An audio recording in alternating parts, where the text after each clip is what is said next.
मध्य प्रदेश के पूर्व सीएम व वर्तमान राज्यसभा सांसद दिग्विजय सिंह के बयान पर सियासी घमासान जारी है। दिग्विजय सिंह के बयान पर भारतीय जनता पार्टी लगातार हमलावर है। राजधानी भोपाल में बीजेपी अनुसूचित जाति मोर्चा के प्रदेश अध्यक्ष कैलाश जाटव ने मीडिया से चर्चा करते हुए दिग्विजय सिंह पर जमकर निशाना साधा है। उन्होंने कहा कि पूर्व सीएम दिग्विजय सिंह अपनी उम्र के आखिरी पड़ाव में दिमाग में फितूर चढ़ रहा है, इसलिए प्रसिद्धि पाने के लिए अनर्गल बयान दे रहे।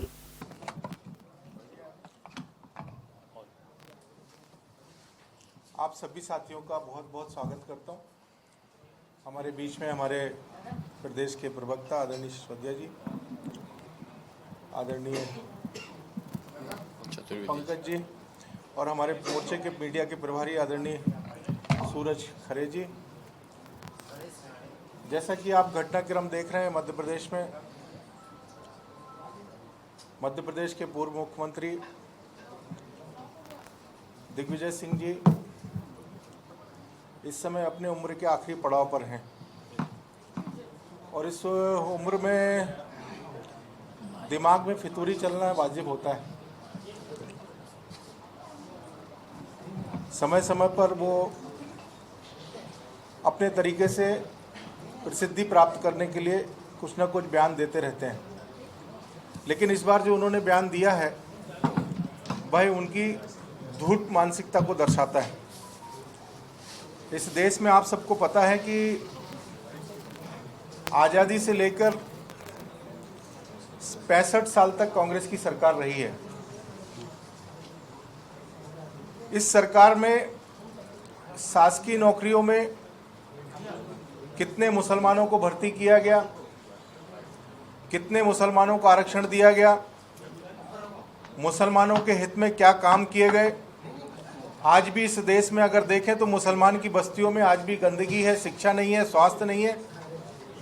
लेकिन मोदी सरकार जब से आई है उनको पूरे शासन की योजनाओं का लाभ देने का काम किया है।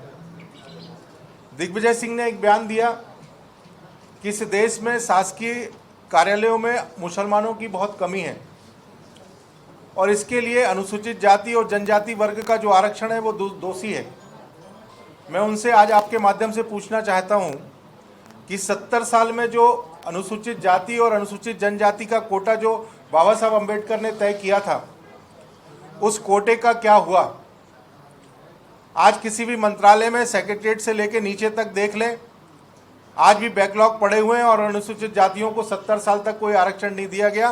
कांग्रेस ने सिर्फ मतदान के लिए उनके वोट का इस्तेमाल किया।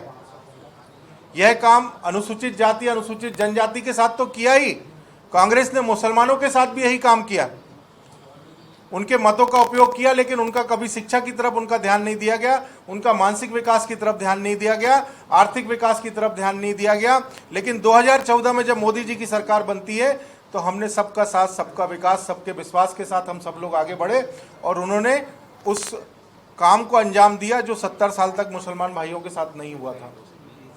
आज आप सबके माध्यम से मैं एक विषय रखना चाहता हूं कि हमारे प्रदेश के सम्मानीय अध्यक्ष आदरणीय विष्णुदत्त शर्मा जी, सांसद खजुराहो, उनके बारे में जो अपशब्द कहे गए ये हमारी संस्कृति में नहीं है। लेकिन कल मोर्चे में बहुत आक्रोश था। मोर्चे ने पूरे प्रदेश में पुतला दहन किया है। आज भी हमारा एक कार्यक्रम है, वो सूरज भाई प्रेस विज्ञप्ति अभी जारी करेंगे। मेरे कहने का तात्पर्य यह है कि संस्कृति कुछ सिखाती है।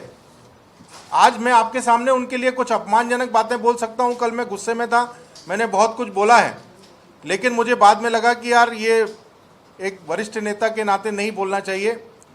लेकिन मैं आज फिर आपको दोहरा रहा हूं कि उनको अपने गरिमामय पदों का ध्यान रखना चाहिए, जिन पदों पर वो रहे हैं, सम्मानजनक रहे हैं। हमारे प्रदेश अध्यक्ष जी ने भी बहुत कम शब्दों में अपनी बात को स्पष्टता से रखा है। हम भी एक राष्ट्रीय पार्टी हैं, हम भी चाहते तो मध्य प्रदेश में बहुत कुछ कर सकते थे, लेकिन एक सीमित संसाधनों के माध्यम से हमने उनका विरोध किया है। अगर दिग्विजय सिंह जी आज भी नहीं सुधरेंगे तो अनुसूचित जाति वर्ग की जितनी भी हमारी बस्तियां हैं मध्य प्रदेश के अंदर, करीब करीब 26,892 बस्तियों में हम उनका पुतला दहन, उनका विरोध और उनके द्वारा जो बातें कही गई हैं उनको समाज के साथ पहुंचाने का काम करेंगे। या तो वो हमारे प्रदेश अध्यक्ष जी से माफ़ी मांगे और नहीं तो फिर मोर्चा अपना काम करेगा। धन्यवाद।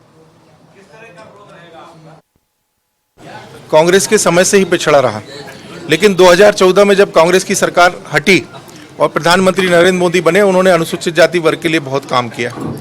आज जब अनुसूचित जाति वर्ग इस देश में विकास के पथ पर चल रहा है, तो दिग्विजय सिंह बयान देते हैं कि अनुसूचित जाति और अनुसूचित जनजाति के लोगों का आरक्षण छीन के मुसलमानों को देना चाहिए।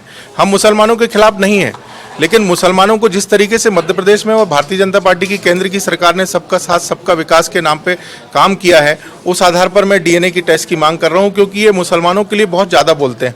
इन्होंने 70 साल मुसलमानों के लिए तो कुछ किया नहीं, लेकिन वोट पाने के लिए उनकी राजनीति करते हैं। आज भी उनकी बस्तियां देखें कितनी गंदी है, स्वास्थ्य सेवाएं नहीं है। 14 में जब हमारी सरकार बनी, हमने मकान दिया, शौचालय दिए, स्वास्थ्य की सेवाएं दी, आयुष्मान कार्ड दिया। इसका सबसे ज़्यादा सरकारी अस्पतालों में आप जाके लाभ उठा के देखें तो मुसलमान भाइयों को मिलता है। इसलिए मैं मांग करता हूं कि मेरे को ये डाउट है कि ये मुसलमान हो सकता है, ये हिंदू नहीं हो सकता, क्योंकि ये हिंदू राष्ट्र में रहने वाला व्यक्ति इस तरीके अपमानजनक शब्दों का इस्तेमाल करता है। इसलिए डीएनए टेस्ट होना चाहिए दिग्विजय सिंह।